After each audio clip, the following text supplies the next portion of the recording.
Έλα, παιδί μου, πες μου. Developing story, γράψε.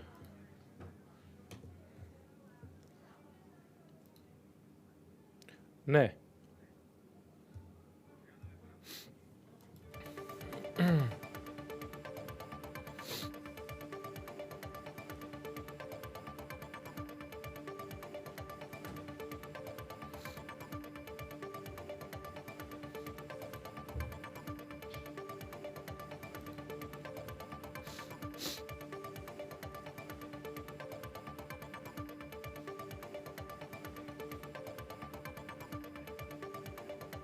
Hello and a very warm welcome on One News in English at 5. I'm Yanni, Moutsios and these are today's top stories.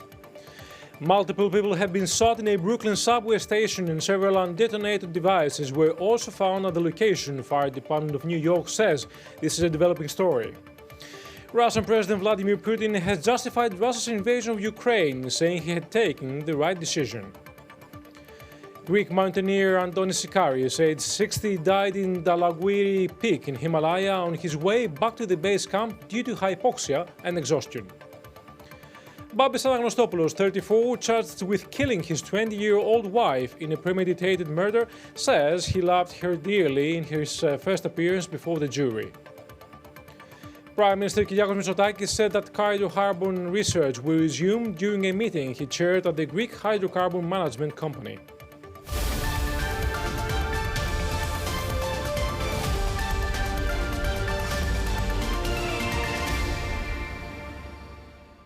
Now, here is a developing story from New York. Multiple people have been shot in a Brooklyn subway station and several undetonated devices were also found at the location, according to fire officials and law enforcement sources.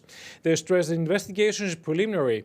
The Fire Department of New York says it responded to a call for smoke at the 36th Street and 4th Avenue station, which serves the D, N and R lines in Sunset Park, around 8:30 in the morning and found multiple gunshots victims. No details were immediately available on the devices. Information on a possible suspect also wasn't immediately known, though he's known to be a person wearing a gas mask.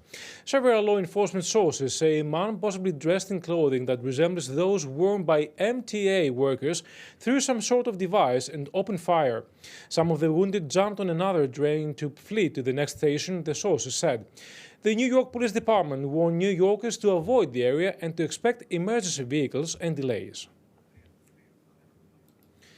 Russian President Vladimir Putin has justified Russia's invasion of Ukraine, saying he had taken the right decision. Visiting Vostochny Cosmodrome, he said that on the one hand we are helping and saving people, and on the other hand we are simply taking measures to ensure the security of Russia itself. It is clear that we didn't have a choice. It was the right decision. Meanwhile, Ukraine is checking unverified information that Russia may have used chemical weapons while besieging the southern Ukrainian port city of Mariupol, Ukraine's Deputy Defense Minister Hanna Meliar has said. The local council in Mariupol has written on the Telegram messaging service that it was not yet possible to examine the area where the unknown substance had allegedly been used because of enemy fire. However, Russia's defense ministry has not made any comment on the allegations. The pro-Russian separatist forces of the self-proclaimed Republic of Donetsk have issued a denial that they have used any chemical agents. On the humanitarian side, Ukraine's Deputy Prime Minister Irina Vereshchuk said 9 humanitarian corridors had been agreed to evacuate civilians today, including the besieged city of Mariupol, although civilians will have to use private cars. It is estimated that more than 10,000 civilians have died in Mariupol, according to the city's mayor, Vadim Boychenko. Mariupol's mayor said the death toll could surpass 20,000 people, as weeks of attacks and privation leave bodies carpeted through the streets. Ukraine's President Volodymyr Zelensky partly blamed the Ukrainian loss of life on Western nations that had not sent weapons to bolster the war effort. Unfortunately, we are not getting as much as we need to end this war sooner, he said. Time is being lost. The lives of Ukrainians are being lost. And this is also the responsibility of those who still keep the weapons Ukraine needs in their armory. Also on the program, Prime Minister Kyriakos Mitsotakis said that hydrocarbon research will resume during a meeting he chaired at the Greek hydrocarbon management company. Three cargo trucks loaded with humanitarian aid set off on a trip to Odessa for the fourth consecutive time. Previous humanitarian aid missions were deemed successful.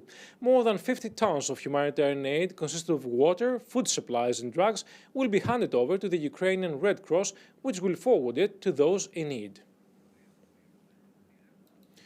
Coming up next, Greek mountaineer Antonis Sikaris, aged 60, died in Dalagiri peak in Himalaya on his way back to the base camp due to hypoxia and exhaustion.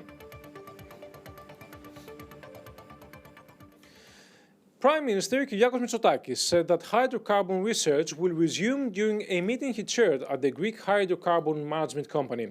Mitsotakis upgraded the natural gas research activities to national importance issues, whilst he set a milestone for confirming the existence of potential gas reserves by 2023. Energy Minister Kostas Krekas noted that a new task force will be formed, whereas Greek Hydrocarbon Management Company will notify the research companies on the government's intentions to accelerate research activities for the exploitation of natural gas reserves. Greek mountaineer Antonis Sikaris, aged 60, died in Dalagiri peak in Himalaya on his way back to the base camp due to hypoxia and exhaustion. Sikaris, an experienced mountaineer, lost consciousness and died upon his return to Camp 3 from the 7,400-meter high Himalayan peak. Prime Minister Kyriakos Mitsotakis paid tribute to the greatest Greek mountaineer on a post in his Facebook account. Today we mourn the loss of the greatest mountaineer Antonis Sikaris, the Facebook post reads. Antonis has set a lifelong goal to conquer all 14 peaks over 8,000 meters high and raise the Greek flag, Mitsotakis noted. Citizens over 60 will be able to book vaccination appointment for their fourth booster anti-COVID jab tomorrow, according to a statement from the Ministry of Health. Thanos Plevris signaled the relaxation of COVID restrictions yesterday. Health certificate for indoors admittance will be suspended and mandatory COVID tests will be called off. Face coverings will remain in place even during the summer. Experts committee are reserved on full dropping anti-COVID restrictions ahead of the Easter holiday and recommend that all safety protocols need to be adhered to, especially on restaurants and bars. Experts draw special attention to elderly people's houses and hospital clinics where patients are considered to be prone to infections. Coming up next, Babis Anagnosopoulos, 34, charged with killing his 20-year-old wife in a premeditated murder, says he loved her dearly in his first appearance before the jury. People at Hallandry were alarmed at 2:30 in the morning when an improvised arson device caused a major blast at the multi-story building where a high-ranking police official resides. The arson device was placed at the main entrance of the building without harming any bypassers. Remaining of the arson device will be transferred to the forensic labs for further investigation. Now, Babis Anagnosopoulos, 34, charged with killing his 24-year-old wife in premeditated murder, pretending to be the victim of robbery in the family's house in Likanera, appeared before the mixed jury court on Monday. Anagnosopoulos said he loved his wife and that he still loves her when asked by the chair of the jury if he pleads guilty on the murder charges. The defendant testified before the court and said that he never intended to harm his wife, Caroline, and that he loved her. Chair of the jury asked Anagnosopoulos about the circumstances of the murder case, whether he was in high temper. He claimed that he committed the crime in high temper and that there was no premeditation, gain or any other benefit stemming out of his actions. Second in a row to testify before the court was one of the police officers who attended the incident and held the couple's baby in his lap. When we arrived at the incident, we saw the couple's female neighbor who held the mobile phone in her hands on speaker, whereas a man's voice was crying out for help indistinctly, police officer Christos Vardikos said. We heard the voice ask us to go upstairs, and then we saw a large dog hanging dead from the banister. And it was then we realized something bad had happened, officer said. We saw the girl tied, she was dead, and the defendant was under the bed tied as well. His legs were also tied together, the police officer testified. The defendant moved his wife's body and kept asking her, darling, are you okay? Officer noted. Now, that's all from us for the time being. Next news update in Greek at 6 o'clock. Thank you for watching.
Νέες εικόνες από τα συντρίμμια του θεάτρου στη Μαριούπολη που είδαν το φως της δημοσιότητας κόβουν την ανάσα.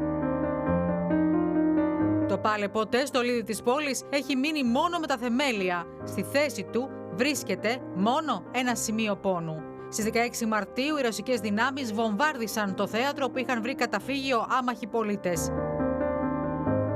Τουλάχιστον 300 άνθρωποι έχασαν τη ζωή τους από την επίθεση από τους 1.300 συνολικά που πιστεύετε ότι βρίσκονταν στο κτίριο. Την ίδια στιγμή η ζωή συνεχίζεται μέσα στα χαλάσματα. Άνθρωποι σε απόγνωση από τις κακουχίες του πολέμου, με το βλέμμα κενό, μένουν με τις ώρες στις ατέλειωτες ουρές για να πάρουν τα απαραίτητα. Για κого эти съемки? Может, кому-то стыдно будет из начальства. Το πιο πολύτιμο αλλά αδυσέβρετο αγαθό είναι πλέον το νερό, για να βρουν και να γεμίσουν τα μπουκάλια. Στην πολιορκημένη Μαριούπολη, οι Ουκρανικές δυνάμεις που ακόμα αντιστέκονται καταγγέλνουν ότι οι Ρώσοι έκαναν χρήση χημικών. Οι αναφορές αυτές δεν επιβεβαιώνονται. Ο Βολοντίμιρ Ζελένσκι στο νυχτερινό διαγγελμά του είπε ότι ο ρωσικός στρατός θα μπορούσε να χρησιμοποιήσει τέτοια όπλα και κάλεσε τη Δύση να επιβάλλει τις κατάλληλες κυρώσεις. Сьогодні ж з боку окупантів пролунала нова заява, яка свідчить про підготовку ними нового етапу терору проти України та наших захисників. Один з рупорів окупантів заявив про те, що вони можуть застосувати хімічну зброю проти захисників Маріуполя. Розглядаємо це максимально серйозно. Πληροφορίες φέρουν τη Ρωσία να χρησιμοποίησε το νευροπαραλυτικό αέριο Σαρίν. Η κυβέρνηση των ΗΠΑ αναφέρει ότι είναι ενήμερη για τις αναφορές από τη Μαριούπολη περί χρήσης χημικών όπλων, ωστόσο δεν μπορεί να τις επιβεβαιώσει. Το Ουκρανικό Πρακτορείο Ειδήσεων Ukrinform μετέδωσε ότι οι Ρώσοι εισβολείς έριξαν μια δηλητηριώδη ουσία άγνωστης προέλευσης, η οποία έπεσε από ντρόν.